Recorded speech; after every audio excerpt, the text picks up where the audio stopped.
دونالد ترامب بزعبا مس إيران كجبر زخل زتن تهليو بغازيطنياتات أبز تحتتلو كنزاربوم ندلينا غنا نزاربو سبيلن كلهم كيدم يوم نحنا ونكم إنا ندل كبل نمرعتي إيران قتلون كم زود وم بمتقاس بهوت زترفه كزاربو زخل مرحي كم زيلن كجلس انكلم أبز حلف معالتات نستقتلو تكيوم مس أمريكان إسرائيلن أبز جبر زلط متم لعلم ختزر يزلو مرحتي إسلام وحلوا صورة إيران كاب تسبيت أمريكان كالوت حيلتات نوص أزخونه لعلي 4000 كيلومتر زونجف أهجرو بالستيكو ميسايل تتقيمم نتي إيران يتوصحنيا كبهال زصنحه عابين استراتيجيكاون وتهدرو معسكر أمريكا علامة بمقبار إيران توكينات بحج تجمرو مهلاوان قدم حجي زيتي تقمت لهم حادقنياتات أصوار كتمزز كم تخلن زت أنقق ملأختي هيبو مالوون أمريكا أبلع إيران متقاعتن مكياداب زغوبرتو قمقام وتهدرو عاقمن زاكوبتو سليا وحابريتان بوزح قدلت كمزر آيات زغولسو تنتنتيم زحجي أبزوبا ماكلاي مبراق زكير زلو وق بقليلو كعرف زيكل أبملع عالم كبير محابراو قرولاو كفتر كمزقل كتنققو يسمع اللون سلامتا ايرساعكم كبرات تخاتاتلتي ساتلاي تلفزيون آسنا نحجم بقار كمتي اب مئتو زتقلسة اب زوبا ماكلاي مبراق زكير زولو سالساي سومنو زدفن وق عالمنا بكبيد محبراون ايكونوميون حسرتات كتحقوان كقبرات جميرو كمزلن أمريكا كبابي 800 مليون دولار كسيرا كمزلن بوزحات هاجرات إيران عاصياتن زلامس أبو هرمز نمخفات أمريكا نزقربت تحطو أونتاو ملاش بمهاب دقف كقبرا مخوانن يحبرا كمزلوان زوبلن كالو تنزرزر تحستتات حزلكم قريبا لخو سناي نكتتال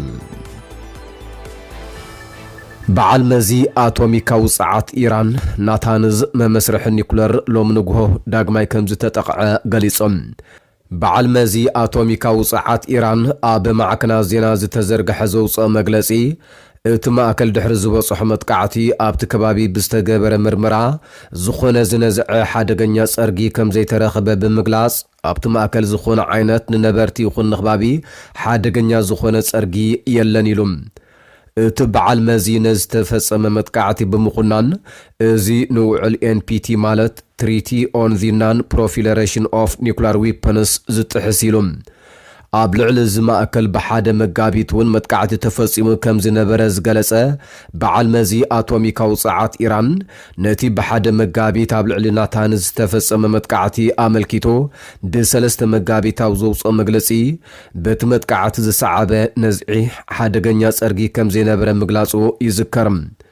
أبو ورح سنة كلتشن عسران حمشتن أمريكا أب سلست مدبرات نيوكلير إيران مالت ناتانز فوردون إسفهانن دبداب كم زفصمت زذكر كوينم أبت وان دونالد ترامب مدبرات نيوكلير إيران فصيمو عاني إلو منبارو زفلت يوم نزي بزت حزينا دوبوب كوريا مصابو هرمز نعلم لخاو من قسقاس نقدي نس أنم قبارو زكا على كتبركت دلوت كم زلا مقلاصا معكن زينا رويترس أقاليهم أقدم بيرن حيال هاجرات بحموس دحنت بمصابو هرمز حالفا مراكب نموحاس زدلة متات أنسو قمت نموساد دلوات مهلاون بزهابو مجلسي أفليتن نيرم دوبوب كوريا اتاد حراز تسنبرتن هاجر كوين اللام أب مجمرتان تي حابراو مجلسي مرحتي عباي بريطانيا فرنسا جرمن طاليان هولاندن جابان يوم فريما ملو نيرم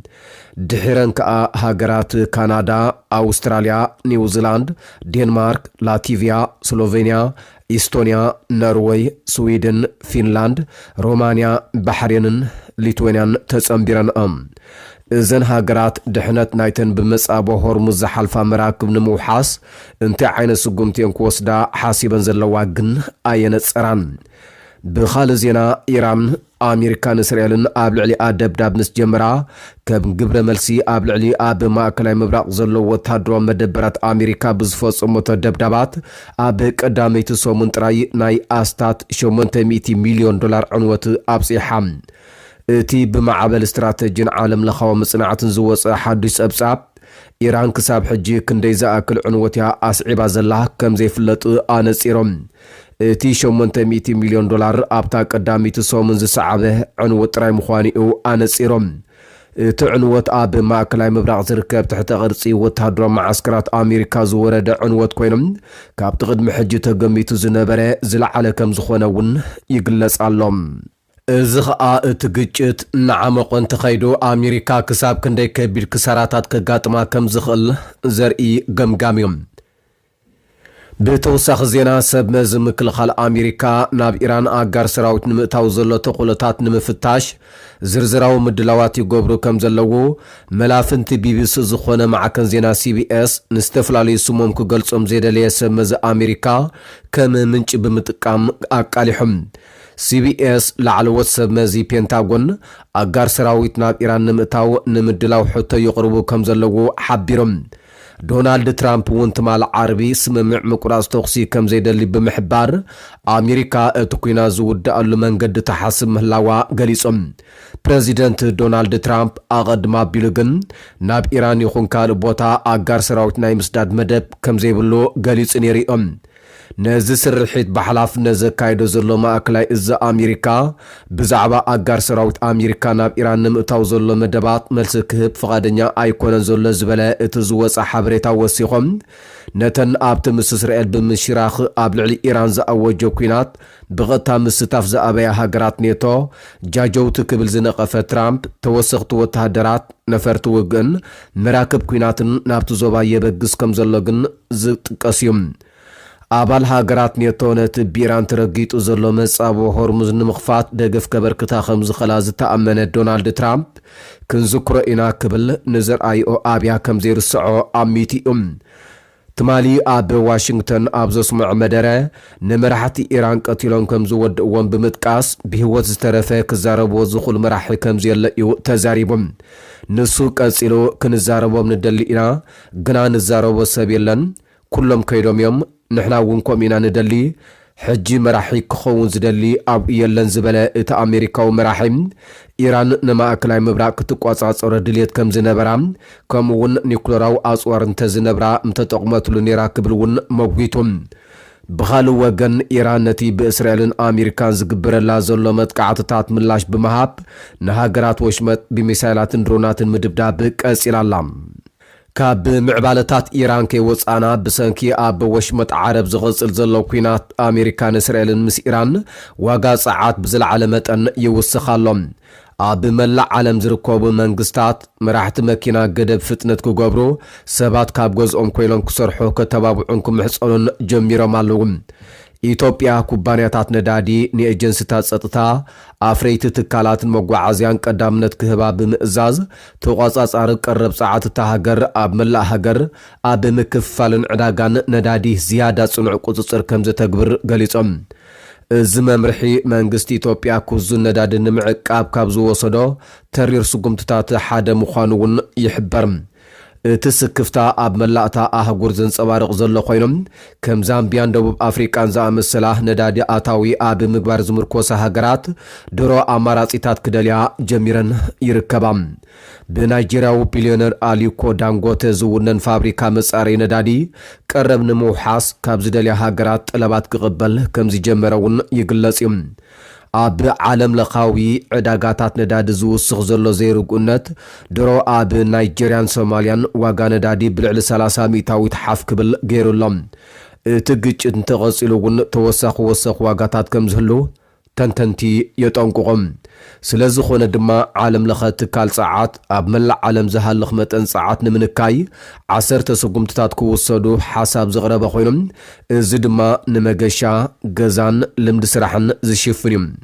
ፈጻሚ ዳይሬክተር እቲ ትካል ፋቲሕ ቢሮል ንቢቢሲ ኣብ ዝሃቦ ቃል ዓለም ኣብ ታሪክ ዝዓበየ ዓለማዊ ስጋት ድሕነት ፀዓት የጋጥማ ከም ዘሎን መንግስታት ኣብ ዙርያ ኣጠቃቅማ ፀዓት ትርር ዝበለ ምምሕያሽ ዝገብሩሉ እዋኑ ምዃኑን ገሊጾም። ብዙሓት ሃገራት ኤስያ ድሮ ሃልኪ ፀዓት ንምድራት ስጉምትታት ክወስዳ ምጅማረን እውን እቲ ሓበሬታ ገሊጾም። ኣብ ባንግላዴሽ መዝሓል ኣየር ትሕቲ 25 ዲግሪ ኣብ ታይላንድ ድማ ካብ ትሕቲ 26 ዲግሪ ክሰርሕ ኣይክእልን እዩ። ገሊኦም ድማ ንቤት ትምህርትን ዩኒቨርሲቲን ዝሓፀረ ሰዓታት ብምትእትታው ንመንግስታዊ ሰበስልጣን ናይ ኣየር ጉዕዞ ይድርቱ ኣለዉ። ፓኪስታንን ፊሊፒንስን እውን ሰራሕተኛታት መንግስቲ ኣብ ሰሙን ን4 መዓልታት ጥራይ ክሰርሑ ኣፍቂደን ይርከባ። ኣሜሪካ ዓባይ ብሪጣንያ ኣውስትራልያ ካናዳ ጃፓንን ካልኦት 24 ሃገራት ኤውሮጳን ሓዊሱ 32 ሃገራት ኣባላት ዓለም ለኸ ትካል ጸዓት እየን ብኻልእ ዜና ኢራን ንመጻብቦ ሆርሙዝ ብምዕጻዋ ከባቢ 20,000 ዝበጽሑ ባሕረኛታት ተኸርዲኖም ከም ዘለዉ ጸብጻባት ክሕብሩን ከለውን ብዙሓት ናይ ኤርትራ ባሕረኛታት እውን ምስኣቶም ከም ዝርከቡ ክፍለጥ ተኻኢሉሎም ኩነታት ናይቶም ኣብ ወሽመጥ ሆርሙዝ ተዓጊቶም ዘለዉ ኤርትራውያን ባሕረኛታት ንቢቢሲ ሓዊሱ ንብዙሓት ማዕከናት ዜና ኣብ ዝሃብዎ ሓበሬታ ሚሳይላትን ነፈርቲ ውግእን ብልዕሊኦም ክሓልፍን ተወቂዐን ዝወደቓ ድሮናትን ሚሳይላትን ኣብ ጥቆም ብቐጻሊ ይዓሊ ብምህላውን ኣብ ከቢድ ስጋት ከም ዝርከቡ ሓቢሮም ኢራን ናይ ዝተወሰነ ሃገራት መራክብ በቲ መጻቦ ክሓልፋ ኣፍቂዳ ከም ዘላ ዝፍለጥ ኮይኖም እቶም ኤርትራውያን ባሕረኛታት ክሓልፉ ዘይተፈቕደሎም ምኽንያት መራክብ ኤርትራ ስለ ዝተኸልከላ ድዩ ወይ እውን ምስ ናይተን ክሓልፋ ዝተኣገዳ ካልኦት ሃገራት መራክብ ዝሰርሒኦም ግን ብንጹር ኣይተገልጸን ኣሎም